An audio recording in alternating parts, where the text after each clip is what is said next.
Hello भक्तों, आपका स्वागत है हमारे यूट्यूब चैनल में गीता का सार पार्ट 2 में। तो पार्वती जी शंकर भगवान से कहती हैं, भगवान आप सब तत्वों के ज्ञाता हैं। आपकी कृपा से मुझे श्री विष्णु संबंधी नाना प्रकार के धर्म सुनने को मिले जो समस्त लोगों का उद्धार करने वाले हैं। देवेश, अब मैं गीता का महत्व सुनाना चाहती हूँ, जिसका श्रवण करने से श्री हरि में भक्ति बढ़ती है। श्री महादेव जी बोली, जिनका श्री विग्रह अलसी के फूल की भांति श्याम वर्ण का है, पक्षीराज गरुड़ ही जिनके वाहन हैं, जो अपनी महिमा से कभी च्युत नहीं होते तथा शेषनाग की सैया पर शयन करते हैं, उन भगवान विष्णु की हम उपासना करते हैं। एक समय की बात है, मूढ़ दैत्य के नाशक भगवान विष्णु शेषनाग के रमणीय आसन पर सुखपूर्वक विराजमान थे। उस समय समस्त लोगों को आनंद देने वाली भगवती लक्ष्मी ने आदरपूर्वक प्रश्न किया।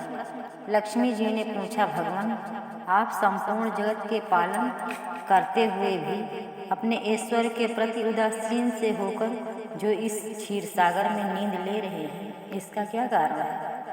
श्री भगवान विष्णु बोले, सुमुखी, मैं नींद नहीं लेता हूँ, अपितु तत्व का अनुसरण करने वाली अंतर्दृष्टि के द्वारा अपने ही माहेश्वर तेज का साक्षात्कार कर रहा हूँ। देवी, यह वही तेज है जिसका योगी पुरुष कुशाग्र बुद्धि के द्वारा अपना अंतःकरण में दर्शन करते हैं तथा जिसे मीमांस विद्वान वेदों का सार तत्व निश्चित करते हैं। वह माहेश्वर तेज एक अजगर प्रकाश स्वरूप आत्मरूप रोग से रहित अखंड आनंद का पुंज निष्पंद निरीह तथा द्वैत रहित है।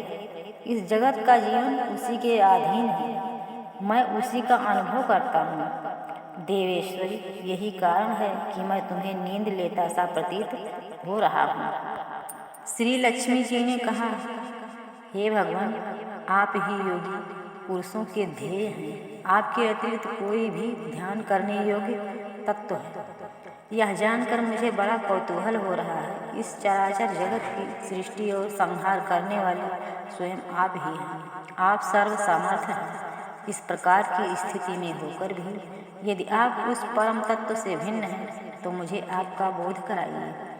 श्री भगवान बोले, प्रिय, आत्मा का स्वरूप द्वैत और अद्वैत से पृथक भाव और अभाव से मुक्त तथा आदि और अंत से रहित है।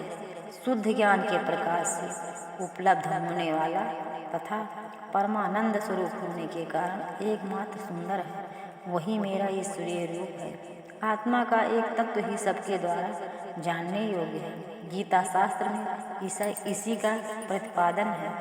अमित तेजस्वी भगवान विष्णु के ये वचन सुनकर लक्ष्मी जी ने शंका उपस्थित करते हुए कहा, भगवान, यदि आपका स्वरूप स्वयं परमानंदमय और मन वाणी की पहुँच के बराबर है तो गीता कैसे उसका बोध कराती है?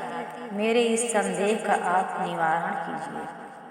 श्री भगवान बोले, हे सुंदरी, सुनो, मैं गीता में अपनी स्थिति का वर्णन करता हूँ।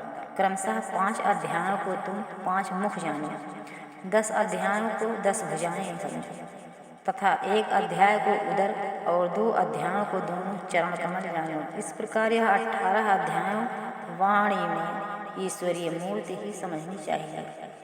यह ज्ञान मात्र से ही महान पापों का नाश करने वाली है।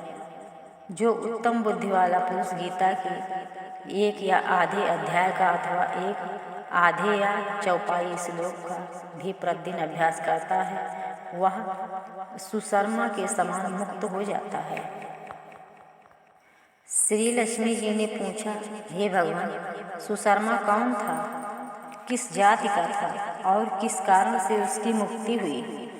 श्री विष्णु जी बोले, प्रिय, सुशर्मा बड़ी खोटी बुद्धि का मनुष्य था। पापियों का तो वह शिरोमणि ही था। उसका जन्म वैदिक ज्ञान से शून्य एवं क्रूरतापूर्ण कर्म करने वाले ब्राह्मणों के कुल में हुआ था। वह न ध्यान करता था, न जप, न होम करता था, न अतिथियों का सत्कार। वह लंपट होने के कारण सदा विषयों के सेवन में ही आसक्त रहता था। हल जोतता और पत्ते बेचकर जीविका चलाता था। उसे मदिरा पीने का अभ्यास न था, वह मांस भी खाया करता था। इस प्रकार उसने अपने जीवन का दीर्घ काल व्यतीत कर लिया। एक दिन मूढ़ बुद्धि सुशर्मा पत्ते लाने के लिए किसी ऋषि की वाटिका में घूम रहा था। इसी बीच में काल रूपधारी काले सांप ने उसे डस लिया। सुशर्मा की मृत्यु हो गई। तदंतर वह अनेक नरकों में वहाँ की यातनाएं भोग कर मृत्युलोक में लौट आया और वहाँ बोझ ढोने वाला बैल है। उस समय किसी पांगालू ने अपने जीवन को आराम से व्यतीत करने के लिए उसे खरीद लिया।